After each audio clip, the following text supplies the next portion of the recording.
12ാം നൂറ്റാണ്ട് വരെ കേരളം ഭരിച്ചിരുന്നത് മഹോദയപുരം ആസ്ഥാനമാക്കി വാണിരുന്ന കുലശേഖര പെരുമാക്കന്മാരായിരുന്നു. 12ാം നൂറ്റാണ്ടോടു കൂടിയിട്ട് കുലശേഖര പെരുമാക്കന്മാരുടെ ഭരണം അവസാനിക്കുകയാണ്. അതിനുശേഷം നാടുവാഴി സ്വരൂപങ്ങൾ കേരളത്തിൽ അങ്ങ് ഇങ്ങായിട്ട് പലതരത്തിലുള്ള സ്വരൂപങ്ങൾ, പെരുമ്പടപ്പ് സ്വരൂപം, വന്നേരി സ്വരൂപം, നെടിയിരിപ്പ് സ്വരൂപം, അങ്ങനെ പലതരത്തിലുള്ള നാടുവാഴി സ്വരൂപങ്ങളാണ് പിന്നെ അങ്ങോട്ട് കേരളത്തിനെ പല പല ഭാഗങ്ങളായിട്ട് തിരിച്ചിട്ട് ഭരണം നടത്തുന്നത്.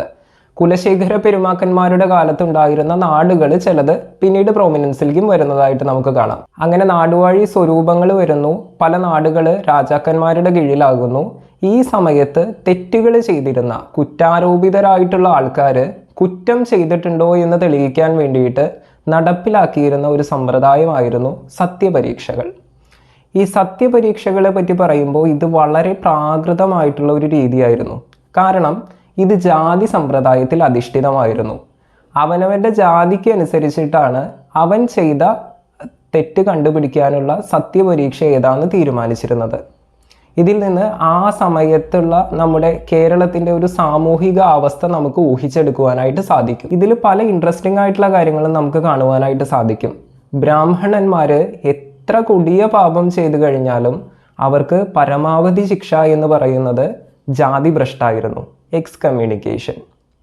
അതേസമയം മറ്റുള്ളവരായിരുന്നു എന്നുണ്ടെങ്കിൽ അവർക്കുള്ള ശിക്ഷാരീതികൾ വളരെ വ്യത്യസ്തമായിരുന്നു. സത്യപരീക്ഷകളുടെ കാര്യത്തിലേക്ക് വരുമ്പോൾ അതിൻ്റെ ഒരു ക്ലാസിഫിക്കേഷൻ ഇങ്ങനെയാണ്: ബ്രാഹ്മണന്മാർക്ക് തൂക്കുപരീക്ഷ, ക്ഷത്രിയന്മാർക്ക് അഗ്നിപരീക്ഷ, വൈശ്യന്മാർക്ക് ജലപരീക്ഷ, ശൂദ്രന്മാർക്ക് വിഷപരീക്ഷ.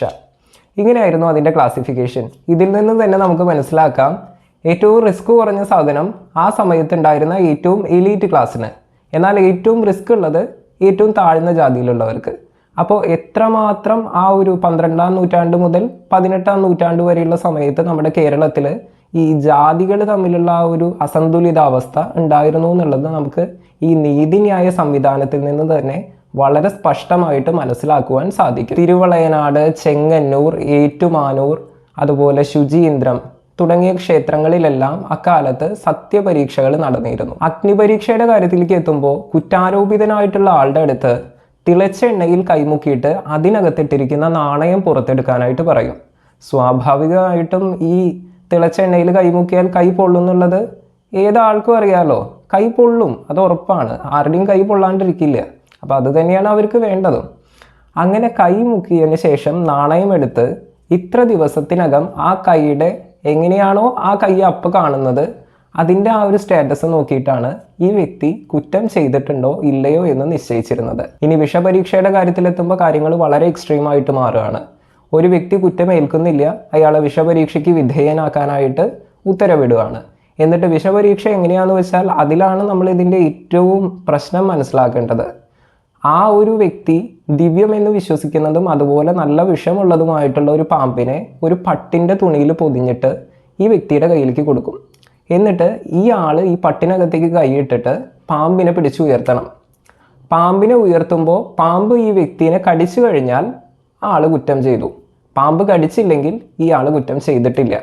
ഇങ്ങനെയാണ് വിഷപരീക്ഷയുടെ രീതി. ഇതിൽ നിന്ന് തന്നെ നമുക്ക് മനസ്സിലാക്കാം വിശ്വാസങ്ങളും അനാചാരങ്ങളും തമ്മിൽ എത്രമാത്രം കൂട്ടിയിണക്കപ്പെട്ട ഒരു സമൂഹത്തിലായിരുന്നു 12ാം നൂറ്റാണ്ട് മുതലുള്ള കേരളത്തിലെ മനുഷ്യന്മാർ ജീവിച്ചിരുന്നത് എന്നുള്ളത്. ഞാൻ ആദ്യം പറഞ്ഞു വെച്ച ശുചീന്ദ്രത്തെ അഗ്നിപരീക്ഷയുടെ കാര്യത്തിലേക്ക് എത്തുമ്പോൾ കാര്യങ്ങൾ കുറച്ചും കൂടി വ്യത്യസ്തമാണ്. ശുചീന്ദ്രത്തെ അഗ്നിപരീക്ഷ പൊതുവെ അറിയപ്പെട്ടിരുന്നത് ശുചീന്ദ്രം കൈമുക്ക് എന്നായിരുന്നു. ഇത് ബ്രാഹ്മണന്മാർക്ക് വേണ്ടി പർട്ടിക്കുലർലി ഉണ്ടാക്കിയിട്ടുള്ള ഒരു സത്യപരീക്ഷയായിരുന്നു. ഇവിടെ എണ്ണയിൽ നിന്ന് വ്യത്യസ്തമായിട്ട് നെയ്യായിരുന്നു ഉപയോഗിച്ചിരുന്നത്. ഒരു വലിയ പാത്രത്തിനകത്ത് നിറയെ നെയ്യ് നിറച്ച് അത് നല്ലോണം തീ കത്തിച്ച് ചൂടാക്കും. അതിനകത്തേക്ക് ഒരു സ്വർണ്ണ നാണയം ഇട്ട് ഈ കുറ്റാരോപിതനായിട്ടുള്ള ബ്രാഹ്മണൻ്റെ അടുത്ത് പറയും ഈ സ്വർണ്ണ നാണയം പുറത്തെടുക്കാനായിട്ട്. സ്വർണ്ണ നാണയം പുറത്തെടുത്ത് ഇത്ര ദിവസത്തിനകം ഇദ്ദേഹത്തിൻ്റെ കൈക്കോ എന്തെങ്കിലുമൊക്കെ അവിടെ പൊള്ളലിൻ്റെ പാടുകളോ ഒക്കെ കാണുകയാണെന്നുണ്ടെങ്കിൽ ഈ കുറ്റാരോപിതനായിട്ടുള്ള ആൾ കുറ്റം ചെയ്തിട്ടുണ്ട് എന്ന് സ്ഥിരീകരിക്കും. അതേസമയം പൊള്ളലോ യാതൊരു പ്രശ്നങ്ങളോ ഇല്ല എന്നുണ്ടെങ്കിൽ ഇയാൾ കുറ്റാരോപിതനല്ല, ഇയാളുടെ ആ ഒരു കുറ്റ ആരോപണം അവിടെ നിന്ന് ഒഴിവായി പോകും. ഇയാൾ കുറ്റം ചെയ്തിട്ടില്ല എന്ന് തന്നെ സ്ഥിരീകരിക്കും. ഹിന്ദു സമുദായത്തിലുള്ളവർക്ക് പുറമെ മറ്റ് സമുദായത്തിലുള്ള മുസ്ലിങ്ങളും ക്രിസ്ത്യാനികളും ഒക്കെ ചില ഘട്ടങ്ങളിൽ സത്യപരീക്ഷകൾക്ക് വിധേയരായിട്ടുണ്ട് എന്നുള്ളത് ചരിത്രരേഖകൾ സാധൂകരിക്കുന്നുണ്ട്. ഇനി സത്യപരീക്ഷ നടത്തി കുറ്റം സ്ഥിരീകരിച്ചു കഴിഞ്ഞാൽ ശിക്ഷകൾ വളരെ എക്സ്ട്രീമായിരുന്നു. മുസ്ലിം സമുദായത്തിൽപ്പെട്ടവരാണ് ശിക്ഷ ചെയ്തു എന്ന് സ്ഥിരീകരിക്കുന്നത് എന്നുണ്ടെങ്കിൽ അവരെ വധിച്ച ശേഷം അവരുടെ മൃതശരീരം മതാചാരപ്രകാരം സംസ്കരിക്കുവാൻ വേണ്ടിയിട്ട് ബന്ധുജനങ്ങൾക്ക് വിട്ടുകൊടുക്കും. അതേസമയം അതൊരു മുസ്ലിം സമുദായക്കാരനല്ലാത്ത അന്യ സമുദായക്കാരൊക്കെയാണെന്നുണ്ടെങ്കിൽ അത് കാട്ടുനായ്ക്കൾക്കും ബാക്കിയുള്ള മൃഗങ്ങൾക്കും വേണ്ടി വലിച്ചെറിയപ്പെടും. മൃതദേഹം രണ്ടായി വെട്ടിമുറിച്ച് അത് എറിഞ്ഞു കൊടുക്കും. അത്രയും പ്രാകൃതമായിട്ടുള്ള ശിക്ഷാ നടപടികൾ ആ സമയത്തുണ്ടായിരുന്നു. തെറ്റ് എന്നുള്ളത് വളരെ ഇതായിട്ട് കണ്ടിരുന്ന ഒരു സമൂഹമായിരുന്നു അക്കാലത്ത് കേരളത്തിൽ ഉണ്ടായിരുന്നത്. എന്നാൽ എല്ലാവരെയും ഒരുപോലെ ട്രീറ്റ് ചെയ്തിരുന്നോ എന്ന് ചോദിച്ചാൽ അതൊരു ചോദ്യം തന്നെയാണ്. കാരണം എലൈറ്റ് ക്ലാസ്സുകളിലേക്ക് പോകുമ്പോൾ ശിക്ഷകളുടെ തോതും ശിക്ഷ എന്ന് പറയുന്ന കാര്യത്തിലും വളരെ ഇളവുകൾ വന്നിരുന്നു.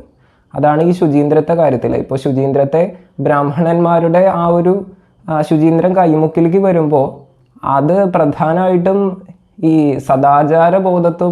സദാചാരബോധവുമായിട്ട് അസോസിയേറ്റഡ് ആണ്. അതായത് പരസ്ത്രീ ബന്ധമൊക്കെ ആവുമ്പോഴാണ് ഈ കൈമുക്ക് നടത്തിയിരുന്നത്.